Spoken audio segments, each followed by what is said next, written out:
Baik, jadi di sini saya akan menjelaskan tentang profil perusahaan PT Bank Negara Indonesia atau BNI. Nah, BNI ini merupakan salah satu bank komersial tertua di Indonesia yang didirikan pada tanggal 5 Juli tahun 1946. Sebagai institusi keuangan besar, BNI ini menyediakan layanan perbankan yang luas mencakup perbankan retail, korporasi, UMKM, internasional, treasury, serta berbagai layanan digital. Nah, dalam perkembangannya, BNI ini juga memiliki sejumlah anak perusahaan yang bergerak di bidang pembiayaan, sekuritas, manajemen aset, hingga asuransi, sehingga memperkuat posisi BNI sebagai kelompok usaha jasa keuangan yang sangat komprehensif di Indonesia. Lalu selanjutnya saya akan menjelaskan tentang status go public dari perusahaan BNI. Nah, BNI ini tuh berstatus sebagai perusahaan go public yang resmi mencatatkan sahamnya di Bursa Efek Indonesia sejak tahun 1996. Dengan status perusahaan publik, BNI ini memiliki kewajiban transparansi dan pelaporan kepada investor maupun masyarakat luas. Saham BNI diperdagangkan dengan kode BBNI dan perusahaan secara rutin menyampaikan laporan keuangan, kinerja, serta informasi korporasi sebagai bentuk tanggung jawab kepada publik dan pemegang saham. Lalu selanjutnya ada struktur kepemilikan. Nah, struktur kepemilikan BNI ini tuh didominasi oleh pemerintah Republik Indonesia yang menguasai sekitar 60% saham melalui kepemilikan negara. Sisanya dimiliki oleh masyarakat atau pemegang saham publik, termasuk investor institusi dan individu baik domestik maupun internasional. Komposisi ini menunjukkan bahwa BNI ini merupakan BUMN yang tetap memberikan ruang partisipasi bagi publik melalui pasar modal, sehingga kebijakan dan arah perusahaan berada di bawah keseimbangan antara kepentingan negara dan dinamika pasar. Salwa Nurmaca Livia dengan NPM akhir 311. Selanjutnya di sini saya akan menjelaskan tentang kewajiban pelaporan ke OJK dan BIA, di mana terkait pengungkapan penting dalam laporan keuangan BNI atau sesuai regulasi OJK. Yang pertama ada pengungkapan risiko keuangan sesuai POJK manajemen risiko, yaitu BNI ini mengungkapkan secara detail terkait risiko kredit, likuiditas pasar, posisi aset keuangan, dan juga ekspektasi kerugian kredit sesuai pada PSAK 71.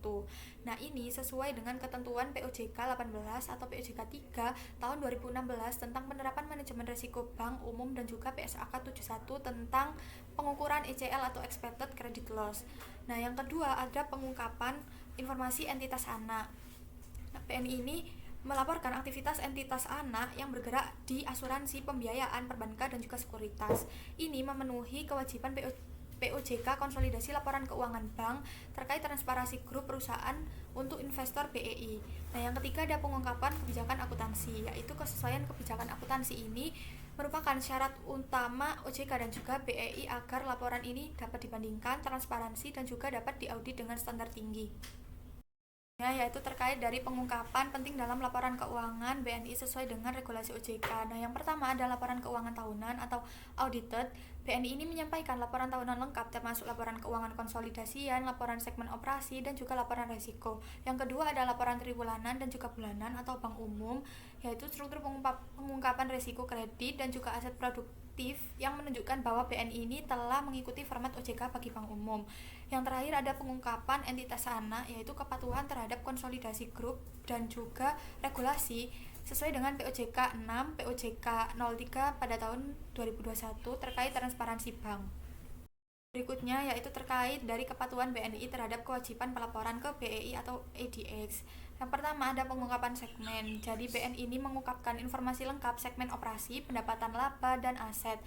Ini merupakan kewajiban BEI untuk emiten yang bergerak pada sektor jasa keuangan.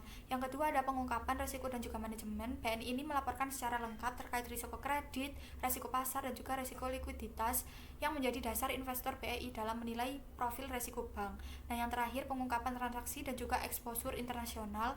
BNI ini telah mengungkapkan aktivitas operasi luar negeri, yaitu seperti New York, Eropa, Asia, yang menjadi kewajiban BI terkait materi informasi bagi investor publik. Selanjutnya saya akan membahas mengenai standar akuntansi yang digunakan oleh BNI. BNI menyusun laporan keuangan itu berdasarkan standar akuntansi keuangan Indonesia atau PSAK yang merupakan standar yang telah sepenuhnya mengadopsi dan mengonversikan IFRS. Untuk penggunaan PSAK itu berbasis IFRS. Makanya BNI memastikan bahwa seluruh proses akuntansi, mulai dari pengakuan, pengukuran, penyajian, hingga pengungkapan transaksi, selaras dengan praktik terbaik akuntansi internasional. Selain itu, penyusunan laporan keuangan konsolidasi BNI juga mengikuti ketentuan Otoritas Jasa Keuangan yang berlaku khusus bagi industri perbankan. Artinya, laporan keuangan BNI tidak hanya komplian dengan secara teknis terhadap standar akuntansi, tetapi juga memenuhi berbagai persyaratan regulasi yang ditetapkan untuk menjaga stabilitas dan transparansi perbankan nasional. Dengan kombinasi PSAK berbasis IFRS dan regulasi OJK, laporan keuangan BNI dapat dipertanggungjawabkan, mudah dibandingkan, dan mencerminkan kondisi keuangan yang sebenarnya sesuai dengan praktik global maupun aturan dalam negeri. Ada regulasi dan kepatuhan. Pertama, laporan itu disajikan mengikuti POJK 37 tahun 2019 mengenai transparansi dan publikasi laporan bank. Kemudian juga mengikuti SEOJK 9 tahun 2020 yang mengatur tata cara publikasi laporan bank umum. Nah, karena BNI adalah perusahaan publik, penyusunan laporan juga mengikuti POJK 14 tahun 2022 yang mengatur laporan keuangan emiten atau perusahaan publik. Selain itu, perhitungan kecukupan modal BNI mengikuti ketentuan KPMM sesuai POJK 11 tahun 2016.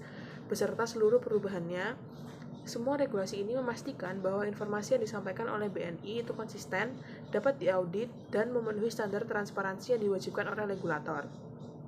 Untuk sisi audit, laporan keuangan BNI itu diaudit oleh KAP Rintis, Jumadi, Rianto, dan rekan yang merupakan bagian dari jaringan PwC. Audit ini dilakukan berdasarkan standar audit IAPI dan BNI memperoleh opini wajar tanpa modifikasian, yang menunjukkan bahwa laporan keuangan dianggap bebas dari salah saji material dan disusun sesuai dengan standar yang berlaku. Oke, lanjut ke jenis laporan keuangan BNI. Yang pertama itu adalah laporan posisi keuangan. Jadi ini merupakan neraca atau menyajikan informasi mengenai aset, liabilitas, kewajiban, dan ekuitas seperti tanggal 31 Desember 2000 X5. Jadi aset sama dengan liabilitas tambah ekuitas. Jadi untuk di tabel BNI-nya itu total asetnya 1.805.805.637 rupiah. Untuk liabilitasnya beban giro ini segini 305.733.528. Nah, ini seterusnya. Terus total liabilitas 900.605.55 juta rupiah. Untuk ekuitasnya ini, terus total ekuitasnya sama dengan 160.200.582. Sehingga total liabilitas dan ekuitasnya 1.129.805.637 rupiah. Nah, laporan ini bertujuan untuk menyajikan gambaran posisi keuangan BNI di satu tanggal tertentu. Jadi laporannya juga mencerminkan apa yang dimiliki bank kayak aset, terus kewajibannya harus dibayar atau liabilitas, dan hak pemilik ekuitas di akhir periode pelaporan. Selanjutnya untuk laporan laba rugi komprehensif, ini menyajikan kinerja keuangan suatu entitas untuk suatu periode waktu, misalnya tahun yang berakhir pada 31 Desember 20 X5. Ini merangkum pendapatan, penghasilan, terus beban, kemudian laba rugi bersih, lalu pendapatan komprehensif lain atau PKL, dan total laba rugi komprehensif. Nah, ini laporan ini berfungsi menyajikan kinerja keuangan BNI di satu periode 1 Januari hingga 31 Desember 2024. Nah, laporan ini mencakup dua bagian utama, yaitu laba rugi bersih hasil usaha bank dan penghasilan komprehensif lainnya. Bisa dilihat di tabel itu, terdapat pendapatan bunga bersihnya 40 juta 480.205 rupiah. Terus beban klaim bersih 1.723.810 rupiah. Terus dikurangi beban operasional selain bunga bersihnya minus 15 juta 588.102 rupiah. Terus laba rugi bersih tahun berjalannya itu 21.669.397 rupiah. Terus penghasilan komersial lain setelah pajak itu 940.400 rupiah, sehingga total laba rugi komprehensifnya tahun di berjalan 22.666.338 rupiah. Saya Amara Iza dengan MPM akhir 384. Selanjutnya adalah jenis laporan keuangan dari BNI. Yang pertama ada laporan perubahan ekuitas. Meskipun tabel laporan lengkapnya tidak terdapat dalam cuplikan halaman yang tersedia, tetapi komponen-komponen utama ekuitas yang berubah selama periode tersebut disajikan dalam laporan posisi keuangan ekuitas, yaitu modal disetor. Nilai modal yang telah disetor setelah dikurangi treasury stock adalah 9.504.807 juta rupiah. Lalu selanjutnya ada tambahan modal disetor, yaitu mencakup agio dan lainnya dengan total 17.10.254 juta rupiah untuk agio. Lalu yang selanjutnya ada penghasilan komprehensif lain, mencerminkan perubahan nilai aset keuangan yang diukur pada nilai wajar melalui penghasilan komprehensif lain dan pos-pos lain yang belum direklasifikasikan ke laba rugi.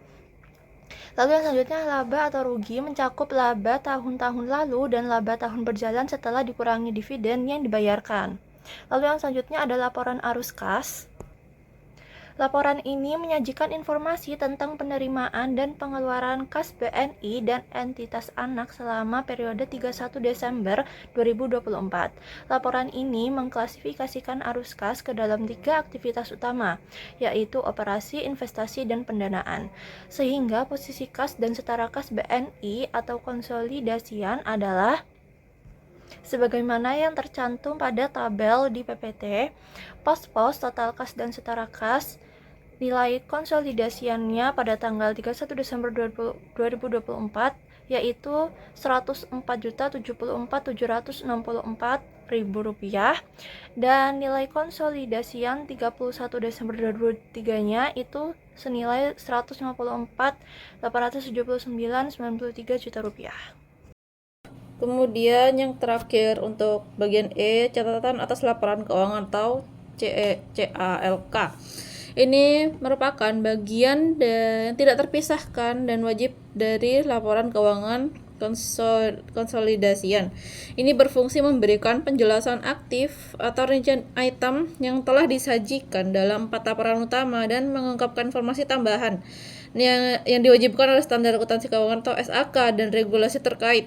Materi utama di laporan BNI ini informasi umum, jadi mencakup informasi mengenai pendirian bank dan ruang lingkup berjalan BNI atau melakukan usaha di bidang perbankan umum. Lalu di kebijakan akuntansi material ini menjelaskan prinsip-prinsip akuntansi yang digunakan kayak konsolidasian. Ini merupakan eliminasi dari seluruh saldo transaksi signifikan antara BNI dan entitas anak, dan ada kebijakan terkait cadangan kerugian penurunan nilai atau CKPN atas aset keuangan. Lalu informasi tambahan non-SAK-nya ini menyajikan informasi yang disyaratkan oleh regulasi berlaku seperti OJK atau Bank Indonesia, namun tidak dipersyaratkan oleh SAI atau Standar Akuntansi Indonesia. Lalu untuk laporan komitmen dan kontingensi ini menyajikan tagihan komitmen sebesar 211.119.603. Terus kewajiban komitmen sebesar Rp282.887.180 per 31 Desember 2024. Lalu yang terakhir ada laporan rasio keuangan di BNI. Ini menyajikan rasio-rasio yang penting untuk menilai kinerja kepatuhan bank. Yang pertama itu non-performing loan atau NPL, kotornya 1,97%. Terus return on asset atau ROA 2,51%. Kemudian loan to deposit ratio LDR 96,7%. Lalu kewajiban penyediaan modal minimum atau PMM sebesar 21,40%.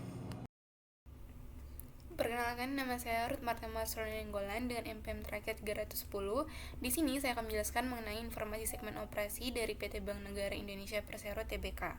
Jadi, BNI ini itu menetapkan segmen operasi berdasarkan komponen bisnis yang ditinjau secara rutin oleh direksi sebagai Chief Operating Decision Maker untuk alokasi sumber daya dan juga evaluasi kinerja. Nah, untuk segmen operasinya adalah komponen yang pertama itu terlibat dalam aktivitas bisnis yang menghasilkan pendapatan dan beban. Yang kedua, kinerjanya dievakuasi oleh direksi. Yang ketiga itu memiliki informasi keuangan yang dapat dipisahkan. Selanjutnya untuk yang kedua itu ada beberapa jenis segmen operasi BNI. Yang pertama adalah wholesale and international banking, di mana dia ini tuh mengelola layanan pembiayaan dan juga transaksi untuk korporasi besar dan juga bisnis layanan internasional.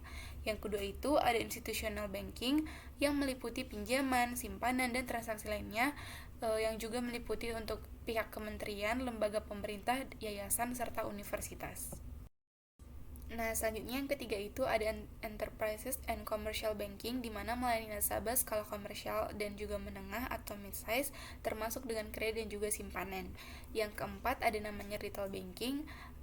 Retail banking ini tuh meliputi kredit program, konsumer, kartu kredit, KPR, dana pihak ketiga, dan juga DPK retail. Yang kelima itu ada treasury, di mana kegiatan treasury ini tuh meliputi falas, pasar uang, obligasi, dan juga manajemen likuiditas.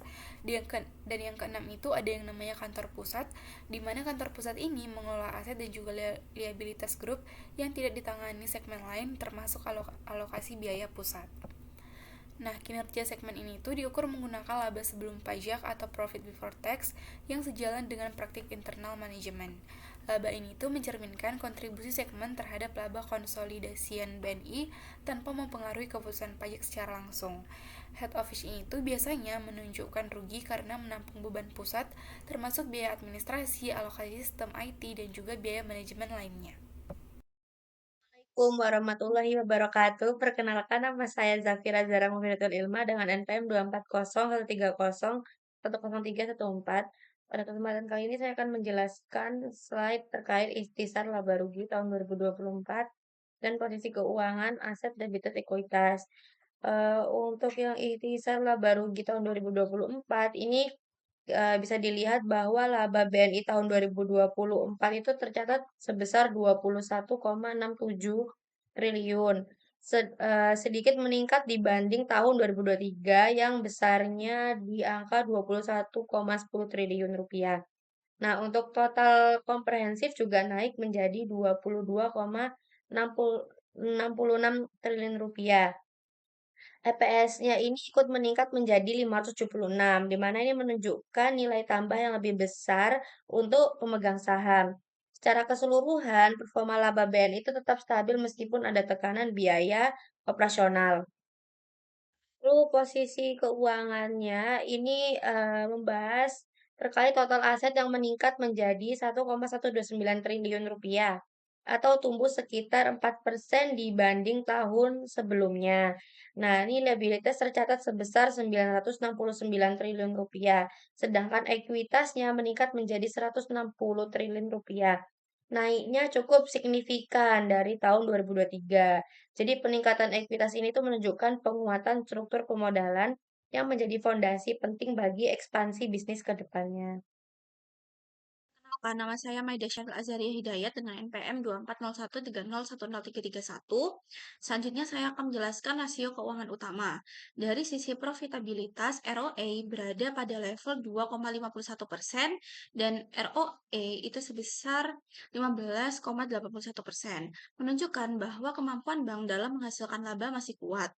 Kualitas aset juga membaik, terlihat dari NPL gross yang turun menjadi 1,97%. LDR naik menjadi 96%, itu menandakan bahwa penyaluran kredit yang lebih agresif. Namun rasio efisiensi seperti BOPO dan CIR sedikit naik, yang berarti beban operasional perlu lebih dikendalikan. Selanjutnya ada executive summary, di mana di sini secara keseluruhan tahun 2024 itu menjadi periode yang positif bagi BNI. Aset dan ekuitas itu tumbuh stabil, kualitas kredit membaik, dan profitabilitas tetap terjaga. Terus juga laba bersih itu meningkat dan struktur pemodalannya semakin kuat, sehingga posisi bank itu menjadi lebih resilient. Ya walaupun efisiensi itu masih menjadi tantangannya. Jadi kinerja secara keseluruhan itu tetap solid dan mendukung strategi pertumbuhan jangka panjang bagi BNI. Assalamualaikum warahmatullahi wabarakatuh. Perkenalkan, nama saya Aisyah Bala Putri Pangestu. Saya akan menjelaskan tentang bagian pengungkapan wajib atau disclosure. Nah, dalam laporan keuangan adalah bagian yang berisi informasi tambahan yang harus diungkapkan oleh perusahaan sesuai standar akuntansi dan ketentuan regulator agar laporan keuangan menjadi lengkap, transparan, dan dapat dipahami. Berikut penjelasan umum tentang apa aja yang termasuk pengungkapan wajib atau disclosure. Nah, yang pertama ada pengungkapan bahwa laporan disusun untuk memenuhi regulasi OJK atau SEOJK atau Bapepam LK. Nah, ini itu adalah bagian terpenting dari disclosure wajib dalam laporan publikasi bank. Nah, yang kedua ada pengungkapan opini auditor dan sumber laporan. Yaitu. Nah, file mengungkap bahwa angka-angka publikasi ini diambil dari laporan keuangan konsolidasian, auditan, dan telah diaudit oleh KAP Rintis, Jumadi, Rianto, dan rekan. Nah, atau PwC Network dengan opini tanpa modifikasi. Lalu selanjutnya yaitu pengungkapan kualitas aset sesuai kolektibilitas OJK. Terlihat pada berbagai catatan yaitu seperti giro, penempatan, efek, kredit, dan akseptasi. Terdapat pengungkapan wajib tentang kolektibilitas sesuai peraturan OJK. Misalnya, yang pertama ada kolektibilitas giro Bank Indonesia pada catatan 5 dan kolektibilitas giro bank lain dalam catatan 6. Selanjutnya yaitu pengungkapan manajemen resiko sesuai POJK atau laporan mengungkap daftar regulasi resiko yang wajib dipenuhi, yaitu termasuk POJK 18 atau POJK 03 2016, atau yang kedua itu POJK 38 atau POJK 3 2017, dan yang terakhir POJK 17 atau POJK 03 tahun 2014, serta implementasi manajemen risiko, pemantauan keputusan, dan risk governance. Lalu yang berikutnya yaitu pengungkapan modal dan KPMM. Jadi laporan menyajikan komponen modal dan KPMM per POJK merupakan disclosure wajib bank publikasi triwulan. Lalu selanjutnya yaitu pengungkapan komitmen dan kontingensi. Terdapat tabel lengkap komitmen dan kontingensi berdasarkan kolektibilitas. Dan file menyatakan bahwa pengungkapan lebih lanjut pada komitmen dan kontingensi diungkapkan pada catatan 44. Lalu yang terakhir yaitu ada pengungkapan instrumen pemodalan, yaitu pada tier 1 dan tier 2. Di sini tuh file menyampaikan pengungkapan wajib terkait yang pertama ada tujuan penerbitan, yang kedua ada resiko write down, yang ketiga ada ketentuan point of non-viability, yang keempat ada persetujuan OJK. Ternyata ada lagi yaitu pengungkapan governance atau komite audit dan sekretaris perusahaan.